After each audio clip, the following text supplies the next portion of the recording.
Hello, we're going to cover the topic SAP HANA Modeling, wherein I'll be sharing with you the details of SAP HANA Modeling concepts, and then we'll be covering different kinds of information views in SAP HANA. So what are attribute views?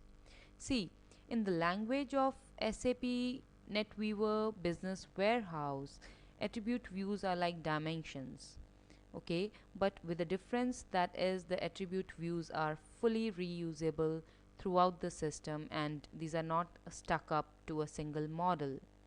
Okay, so these views are created on one or more table, and which can be then reused for different purposes. So basically, this attribute view can be used in analytical and calculation views where entities are relevant. So first the attribute views are created, then these can be used in analytical views, and further on in the calculation views. So what's the purpose of attribute views? If you're not aware about SAP BW, that because for a SAP BW consultant, it's very simple to understand that attribute views are like dimensions, right? But for a layman, what is an attribute view? What's the purpose of an attribute view?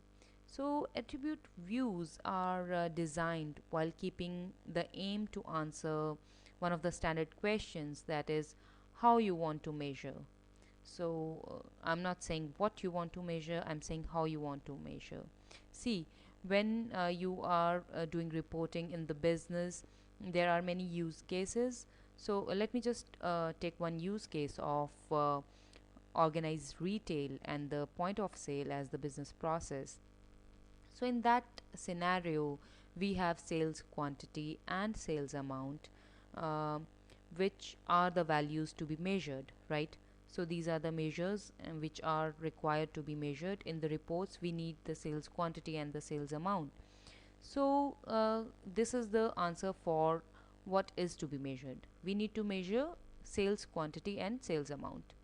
But when we ask how to measure these values, so then we come across a list of attributes, for example, invoice number, by customer, loyalty card, or by product, or by category. So we need to calculate the sales quantity, we need to measure the sales amount based upon the invoice number, or based upon the product or category, or maybe based upon the timeline, that is, it's daily, weekly, or its monthly sales amount, or quarterly sales amount, or maybe few more. So in SAP HANA, these dimensions are considered as the candidates to create attribute views. So in analytic views, we have two different aspects of a data model. One is the relationship between the attributes and the measures, okay, and second is the aggregation methods. Basically, analytic views are the star schemas or fact tables surrounded by dimensions, calculations, or restricted measures. What happens is, whatever values which are to be measured, these are stored in one fact table, right? Like sales amount, sales quantity, net profit, actual sales, forecasted sales, planned sales. That means these are stored in one table, that's the fact table, and it's surrounded by various dimension tables, various attribute views. So basically, analytic views are based upon these attribute views, I would say, and the relationship between these attribute views and the fact table, that is the measures. And second is, it has the aggregation methods on the measures, that is, what's the aggregation method? That is maybe how the values are aggregated, how the measures are aggregated. It's the sum, it can be average, minimum, maximum, or count, right? So then next we have the calculation views. These are the topmost ones. Like first level is the attribute view, then we create the analytical view on top of attribute view, and at the last we create the calculation view. When our requirement is not fulfilled by any of those, then we create the calculation views. So calculation views are basically the combination of tables, combination of attribute views, and analytical views. So you can see it's a mix of all these, the tables, the attribute views, and the analytical views to deliver a complex business requirement. So they offer to combine different analytical views into one source of data for reporting. So these are required to be built when certain problem statement cannot be resolved by implementing analytic view. So in the most basic form, calculation view can be created by combining two or more analytic views. Suppose the sales manager has defined the monthly sales target for each of the product, and now we want to compare the actual monthly sale for each product against the target set. So now the calculation view comes to the rescue here, wherein the monthly aggregates of sales quantity are obtained from the analytic view, and then it is further unioned. Union means combined together with the sales target table. So here we are required to combine two things, one from the table and one from the analytic view. So such union will result in a data set like month, year, or actual sale quantity or targeted sale quantity. Like we are able to answer these kind of queries by using the calculation views. So that was all about the different views in different information views. Now I'll show you how to create the attribute view in SAP HANA Modeler perspective. So first we'll be defining the output structure, wherein we'll be creating the attribute view and selecting the fields for which should be available for the output.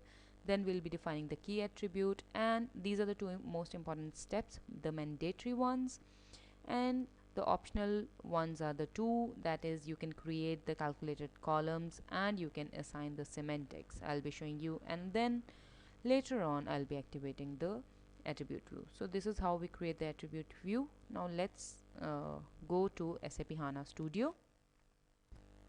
In SAP HANA Studio, we are there in SAP HANA Modeler perspective. Here we have the quick launch. We can create the analytic view, calculation view package from either the quick launch or from here. So here in the catalog we have all the tables or the wherein the data is physically stored. Like we have this EPM sample data with us, wherein we have the tables for which is already provided. That's the sample data we have. And in the content here we have already created our package. Otherwise what happens is it's important to first create the package. So information views are organized inside these packages which are grouping of the information objects. So this is logical grouping of related objects and it's different from the schema. So first what we need to do is we need to go here, and then we need to go to our package, and thereupon, because it's already created, our package is already created, so here we need to just right click over here on the package name and new. From here you can create all these kind of information views. Right now we are creating the attribute view, so let's just choose this. Here you need to provide the name of your attribute view, so I'll just provide Z, it's business partner, because we are using these tables, these business partner tables, so that's why I've used this name. Now we have these options. See, this is the package where it will be created automatically because we have already gone into this package. Then we have here the possibility of choosing any kind of view. So we are creating attribute view, so it's selected over here. Then one is the this option, that is the standard one. If you choose this, then it will give you an empty attribute view, what we are going to do right now. If you choose here copy from, then you can provide the name of the attribute view over here which will be copied. So one can easily copy from an existing attribute view. If you know that the required fields are present in the existing attribute view, so that's the quickest way to create the attribute view, and that's also using the reusability factor. If you are not aware about any existing attribute view, then don't select it. Then here we have the three types. The standard is creating an empty attribute view. Then we have the time option. Here it will create both view and the data for time attributes like month, data month. So the system creates a time attribute view based upon the default time tables, and it defines the appropriate columns or attributes based upon the granularity. Is it daily, hourly, weekly, or monthly, or quarterly, or maybe yearly? So that's the granularity. So it also creates the required filters. If we choose the derived option, then it will create new attribute view with the existing one, but with the same definition and a new name, right? So it's just a derivation that it will be derived from the existing one, but the definition would be would be the same, but you can give a new name. So right now we are creating a simple attribute view, so we'll just choose the standard. We want to just create an empty view because I want to show you how do we put the tables into it. So first step is to define the output structure. See, this is the first screen you come across. Yeah, we have in the scenario panel, we have the two nodes. One is the semantics node and the other is the data foundation node. In the data foundation node, here we enter the tables. We can enter the tables by two options. First is either you click on this. From here you can just search for the object and you can enter it, or one thing you can do is you can drag and drop the tables from here till here. So we are going to create the attribute view for business partner, so I'll just drag and drop it over here. So here you can see these are the fields in the this table, business partner table, right? So see, there are two options in case of attribute views.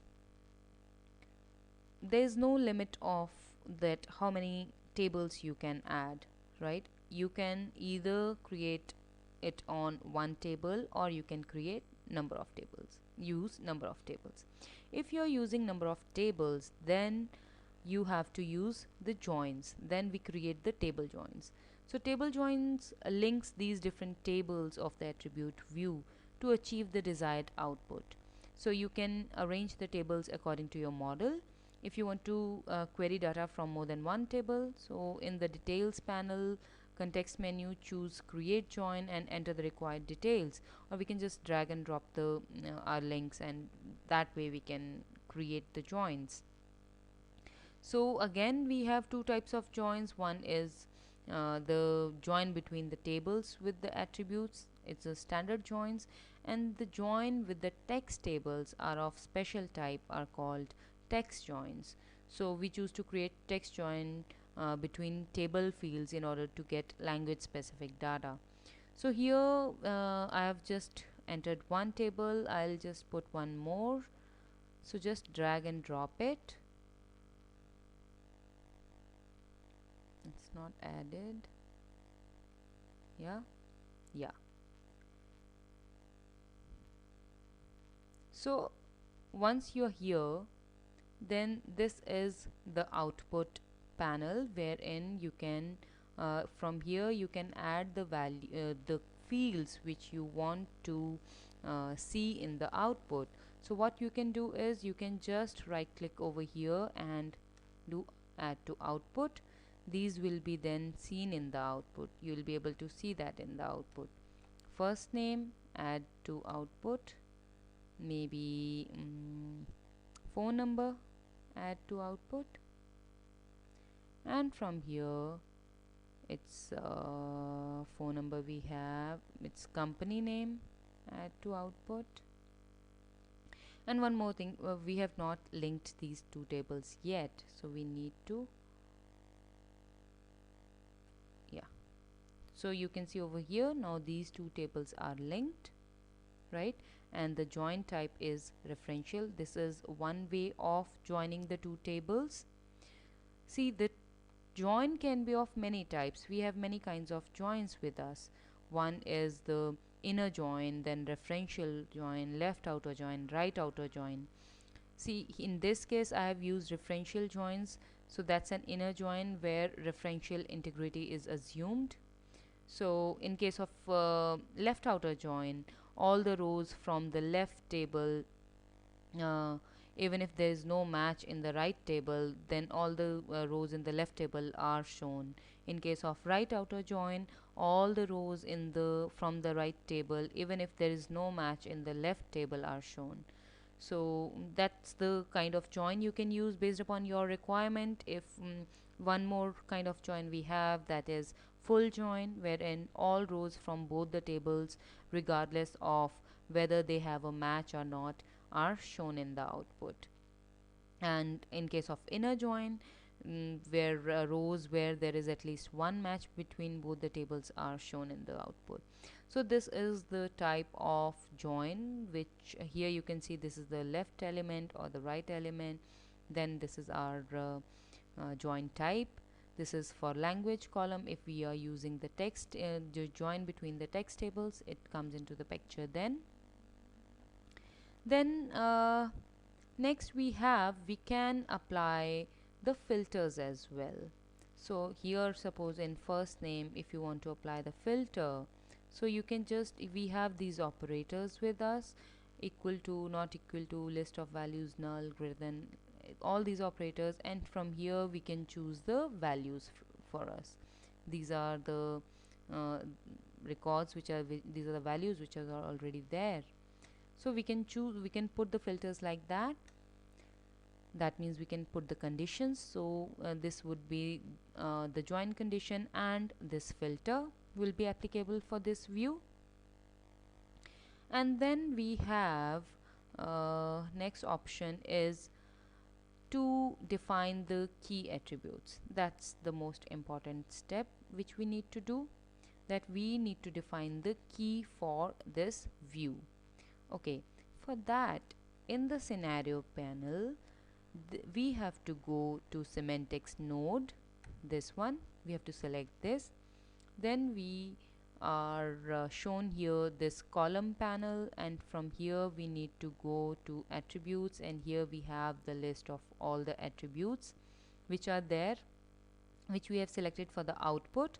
That means we have just picked up these attributes for this view. And here we have the option of creating the key attribute.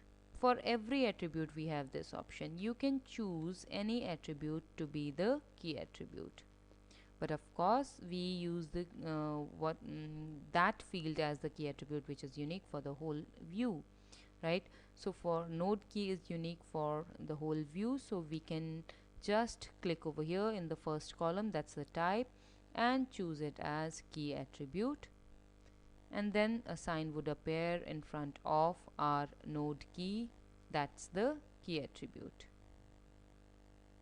Once you have created or defined the key attributes, which is the mandatory step, then we have these two options of creating the calculated columns and then assigning the semantics. So what are calculated columns? These are just not the already ready-made columns, not the attributes which are there in the table. These are just the calculated ones which are required for doing some specific calculations. You can either put the if then else expression also, or you can just count or add or do all sort of computations and then store that data, basically store that expression in the calculated column.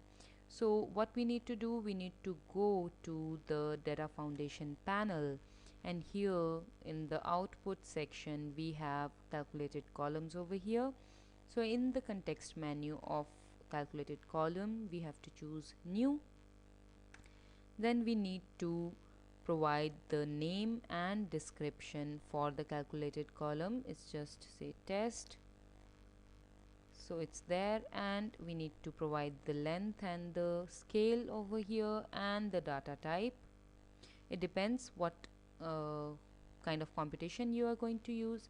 Suppose it's the first number, first name, we are doing some calculation on first name, so we have these different kinds of functions over here which we can choose. Like here, this is the mid string and string length, right? So let's just choose the string length. So we have double click over here, it automatically appears over here, and then here we have to just a second, I have not placed the circle cursor over there. Yeah, over there I just need to double click over here, so it will just provide the length of this string for first name. So this is just the calculated column. This is how we create the calculated column, and here we can provide the length can be just maybe 4 or 3, because it cannot be bigger than that, or just 2 we can say, right? So it's, and then press OK. So this is the way how we create the calculated column. It's optional. You can, if the requirement is such that you need to do some computation, then you can use the calculated column. And then we have the option of adding or assigning semantics. That means to add meaning to each attribute or calculated column value. So in that case, we go to the column panel toolbar of semantics node. Here in the column panel, here over, we need to select the attribute, and after that we need to assign the semantics. So this is for measures only to assign the semantics, because you can see over here that these are the different kinds of semantics, that amount with currency code or quantity with unit of measure. So what happens is, if you choose amount with currency code, then you have to select an attribute over there, or the calculated column that represents the currency code in the currency drop down. So here you must have that column which represents your currency, then only you can use it. Our columns are not representing any kind of amount or the currencies type, so we cannot use it right here. But if you have the amount field and the currency field in your columns, that kind of data in your columns, then here you can choose that column from here, and then you can press OK. But right now we'll press cancel. And same is the case with a quantity with unit of measure. So in that case, you need to select an attribute or calculated column that represents the currency code in the unit drop down, and attributes and calculated columns having semantic type as unit of measure are highlighted then for unit selection. So that's the way how we do it. Now after doing this, everything is done, and now we need to just activate it. One more thing, you can just hide the attribute.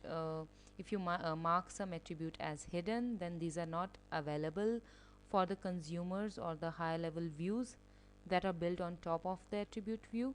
So if the hidden attributes is already used, then you can either unhide the element, or you can just remove the reference.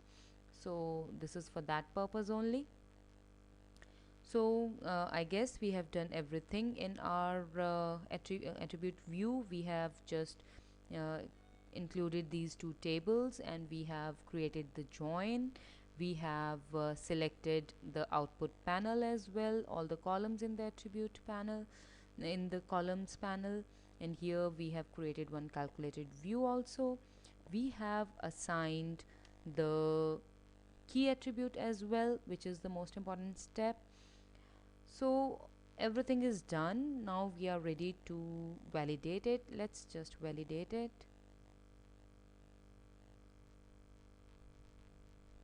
You can see over here it's running and it's created. Now let's just activate it.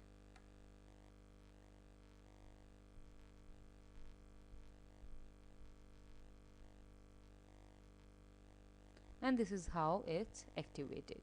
You can see over here, let me just show you.